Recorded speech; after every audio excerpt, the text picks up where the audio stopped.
So we've got the entire soup from the webpage,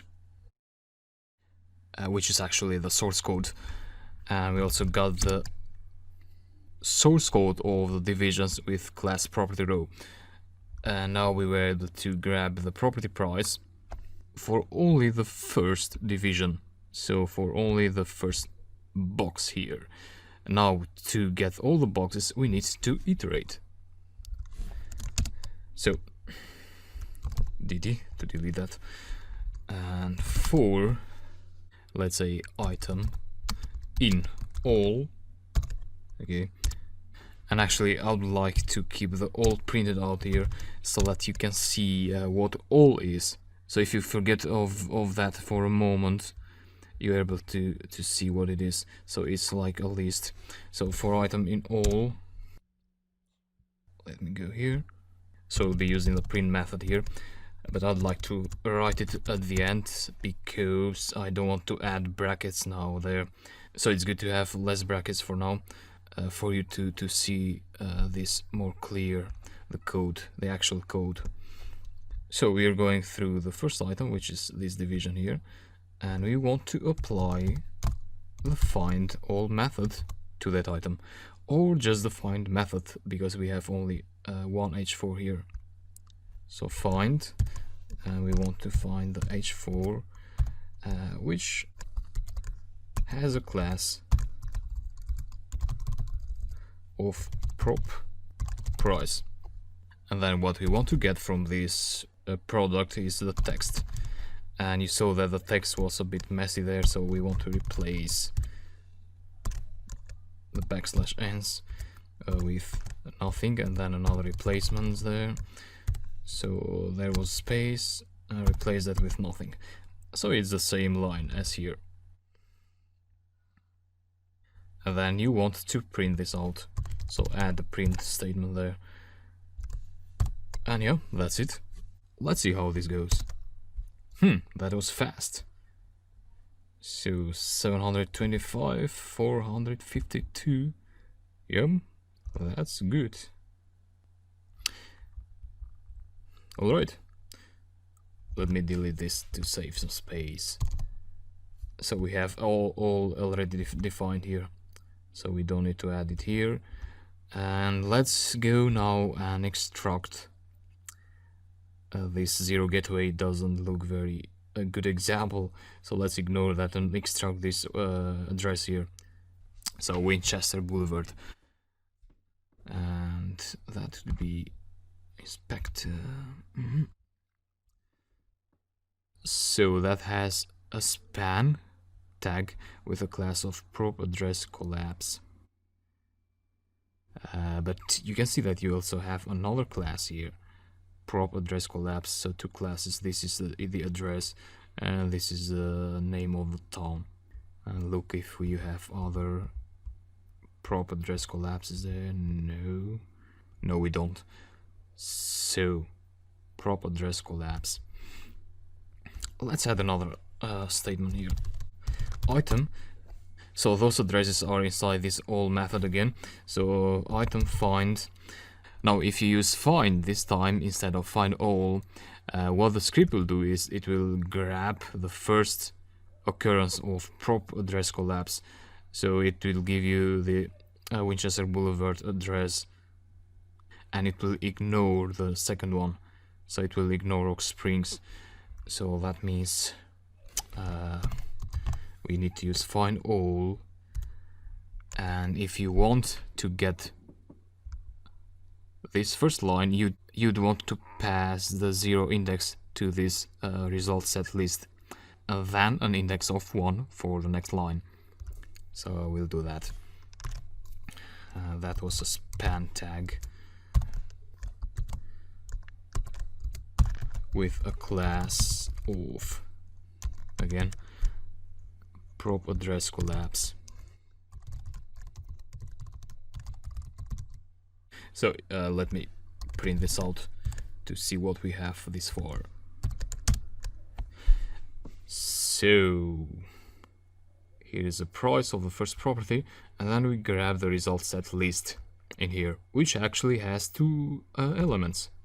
So the address here, and then the name of the town with the state code here and zip code. So that means we need to apply here 0 index if you want to get the first one. Okay, and then let's see. So here is the first one, the first element. If you want the second one, you want to copy that and paste it here and pass 1 here. Execute, and here we go. I guess you want the text, so you want to apply the text method there. Great. And just for the sake of visibility, let's add another line at the end of the loop to pass an empty string. So now you can see the blocks more clear, and we've got 10 blocks there. Quite awesome, isn't it? So let's go now and extract the number of beds and the number of baths. So that is a span tag with a class info bed.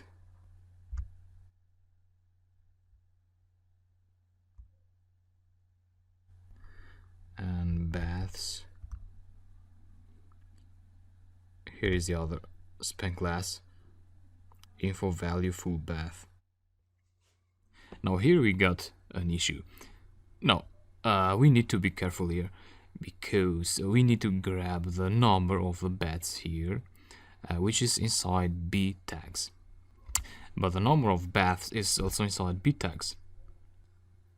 So you can go ahead and apply a find all method directly in this level. So directly under all. But that should probably cause some problems because you have multiple B's there, and so you've got also the area, which should be a B tag as well. Span class, yeah, it's a B tag. So sometimes you have 3 B tags, sometimes you have more. So there may be 2 solutions there. You can either assume that beds are always the first ones, and you can pass an index of 0 to the result set list. So you get beds, and then you get full baths with an index of 1, and 2 for this square feet here, and 3 for this. But I would prefer to do it in a more constructive way. So I'd like to go and extract these span tags first, and then I go inside each of the span tags and extract the value inside the B tag. So we've got span for info bed and for full baths, which is this one here. Yeah, actually this is listed as the third one. So beds are the first one, and square feet, the area is the second, and then full baths and so on. So we don't have to think about the order of them, we only need to grab the class names. So info bed. That means you want to access item, find, just find in this case. So you want to find the span, and let's do first the beds, which was info bed.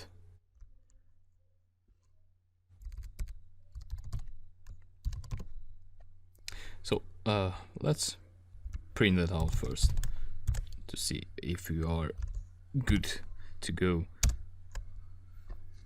And so you get none for the first property, so this doesn't have any data for beds and baths, so you can't do anything about that. You just need to accept no data sometimes. And then here is the code, so the source code for the next one.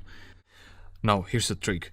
If you apply the text method to this object, so it should be here, .text, you will get an error. And look closely what the error says. So it says non-type object has no attribute text. And that non-type object was this here, so none. which is a spatial object, and it doesn't have a text method available. So you need to count for that. And the way you count for these exceptions is by using a try and except statement. So you need to enclose this print statement here with try. So try this if it works. If it doesn't, do this other stuff here. So which is pass. So just ignore this non-types there. So again, try to get actually the text method out of these span tags, and if that is not available, then just pass to the next iteration of the loop. So let's try that. And yeah, now it's working.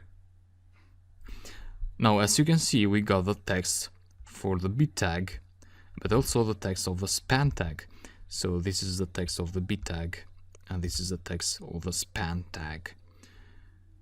So if that's fine for you, you can leave it like that. But I'd like to have the plain number only. And to do that, you need maybe apply the find method. So we have, again,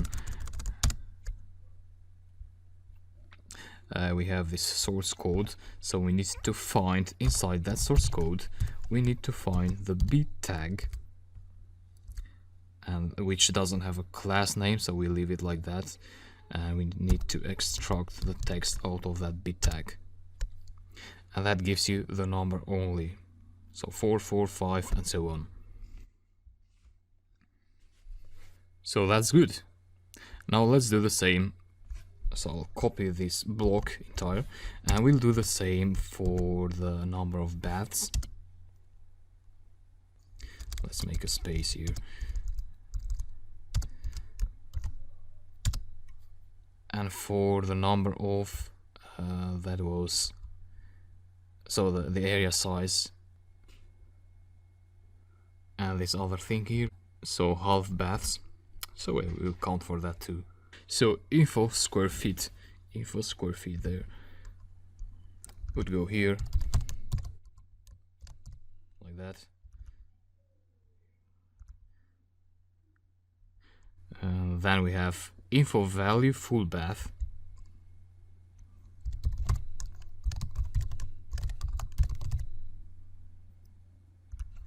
and one more for the half baths. So that would be info value half bath.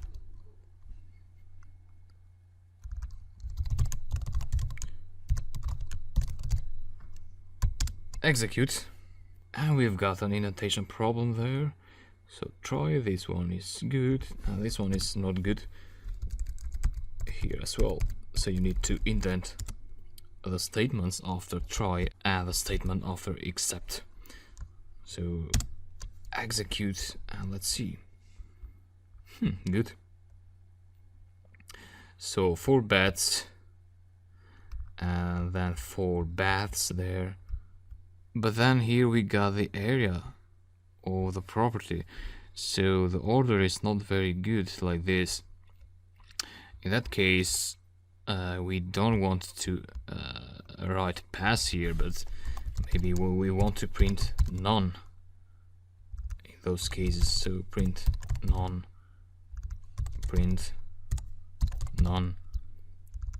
and same here. Execute. And now it looks better. So now we know the order, that we know that we have 4 beds in this property, and the area size is not available, and then we have 4 baths, and then we don't have any information about the half baths there. So that is looking good. And I'd like to stop here and get some more data in the next lecture. Yeah, let's move on.